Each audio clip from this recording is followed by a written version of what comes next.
არასამთავრობო ორგანიზაციის წარმომადგენლების შეფასებით საპრეზიდენტო არჩევნები მეტნაკლებად მნიშვნელოვანი დარღვევების გარეშე ჩატარდა. არასამთავრობო ორგანიზაცია ჩაგრულთა და პატიმართა უფლებების დაცვის ცენტრის ხელმძღვანელის თქმით, უბნებზე იყო ტექნიკური ხასიათის ხარვეზები, როგორიცაა სარეგისტრაციო ჟურნალის არასწორად შევსება, კომისიის წევრების უფლება მოვალეობის გადაჭარბება.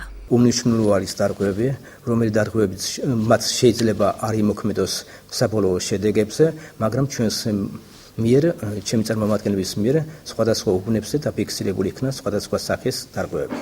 55 უბანზე არ მოგვცეს საჩივრის ასლი.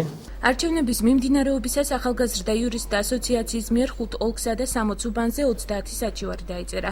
გია ქარცევაძის თქმით, რამდენიმე უბანზე ადგილი ჰქონდა გადასატანყუთან არსებულ პრობლემებს, კომისიის წევრების ვალდებულებების ხარვეზებით შესრულებას. საარჩევნო გარემო ვითარებაში მიმდინარეობს. არის გამონაკლეს უბნებზე დარღვევები. შეიძლება ითქვას, რომ ისეთი დარღვევები, რომელმაც შეიძლება არსებითი გავლენა არ მოახდინოს ზოგადად არჩევნების შედეგებზე. დაწერილი გვაქვს ამ დრომდე 5 ოლქში 30 საჩივარი დაახლოებით. ძირითადად საჩივრის საფუძვლები არის კომისიის წევრების არაკომპეტენტურობა. არასამთავრობო ორგანიზაციამ სამართლიანმა არჩევნებმა ბათუმის საოლქო კომისიაში 3 საჩივარი დაწერა. მადონა ბერძის თქმით, უბანზე მისულ ამომრჩეველს თავისი გრაფა ხელმოწერილი დახვდა. დევნილის ხმის მიცემისას არ ჰქონდა პირადობის დამადასტურებელი მოწმობა.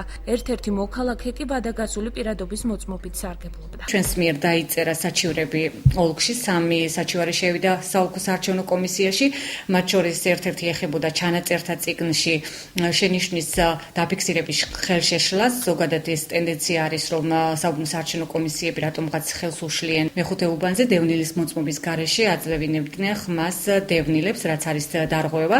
ბათუმის საოლქო კომისიაში აცხადებენ, რომ ამ დროისთვის ოლქში 11 საჩივარი შევიდან, რომელთაგან უმეტესობა მოქალაქეების რეგისტრაციიდან მოხსნას ეხება.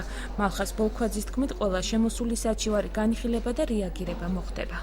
დამკვირვებელმა ორგანიზაციამ ახალი თაობა დემოკრატიული საქართველო, წარმომადგენელი დავით ჯაფარიძე შემოიტანა 7 საჩივარი, სადაც მიუთითებს 7 უბანში რეგისტრაციიდან მოხსნილ ამორჩეველებთან დაკავშირებით. მათი საერთო ჯამი არის დაახლოებით 500 ამორჩეველი და ისინი ვერ ახერხებენ არჩევნებში მონაწილეობის მიღებას. ამის საფუძველზე ის ითხოვს უბნების ბათილობას. ამაზე იმსჯელებს კომისია. არასამთავრობო ორგანიზაციების მიერ დაფიქსირებულ ხარვეზებს შორის რეგისტრაციიდან მოქალაქეების მოხსნის ფაქტები სჭარბობს.